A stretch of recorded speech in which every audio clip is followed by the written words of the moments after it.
Welcome to the February 24th, 2017 edition of Colorado Inside Out Postgame, a special web exclusive production here on Channel 12. Let's get a quick take on Jefferson County Libraries deleting a series of tweets from its account this week after a complaint from a county commissioner about being politically biased. While the library pulled the tweets without any threats made against the funding or other issues, some question the state of free speech of a public agency. Patty Calhoun from Westward. Libraries are kind of a bastion of free speech. It's where you go to read just about anything. Does that apply to how they communicate to the public? Well, I think it should. And in this case, if you looked at those tweets, they were not as egregious as this county commissioner. And let's remember, there have been plenty of wacko county commissioners in Jefferson County and strange things they've done. I want to salute Colorado's libraries. The amount of challenges they face in Denver, where you have to be a community gathering place for the homeless. This is not just a place that has books anymore. You have to deal with technology. You have to deal with all the changing social problems.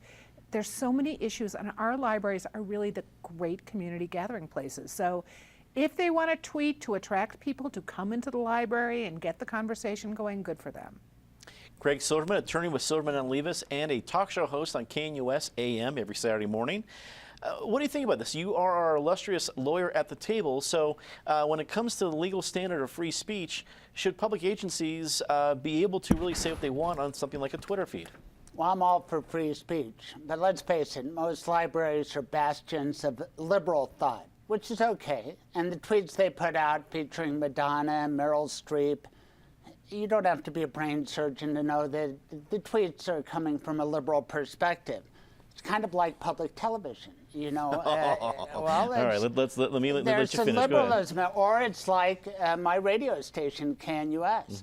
It has a point of view, but when you intertwine government money, there's the problem. And when you take government money, you expect, since all the taxpayers are contributing, some objectivity. Now, it's hard to be perfectly objective, but that was the objection. You're taking government money to put out liberal messages.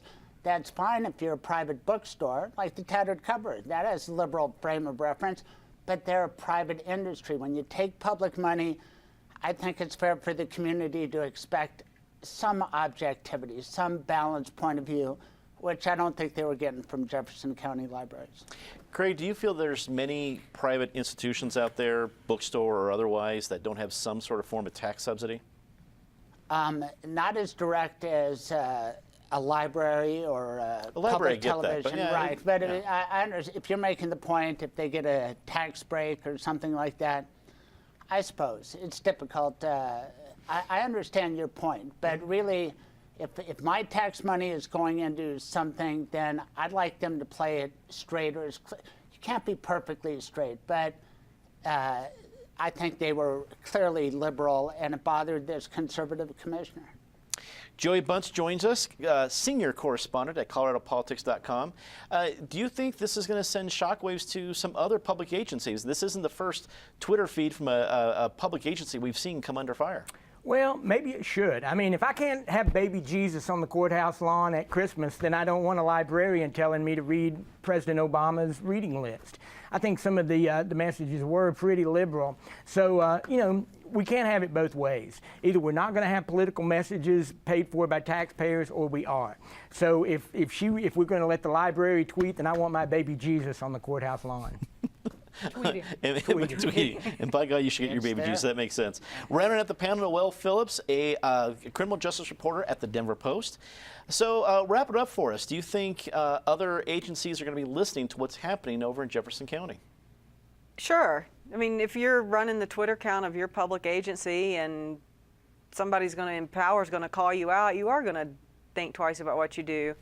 The Denver police tweet all the time. They've taken some heat before. I think one time they tweeted out how much they love their sports teams, then left out like the Nuggets or the Avs, one or the other, and their people like jumped them on them for that. So if you're going to get in that game, you're going to take some heat occasionally.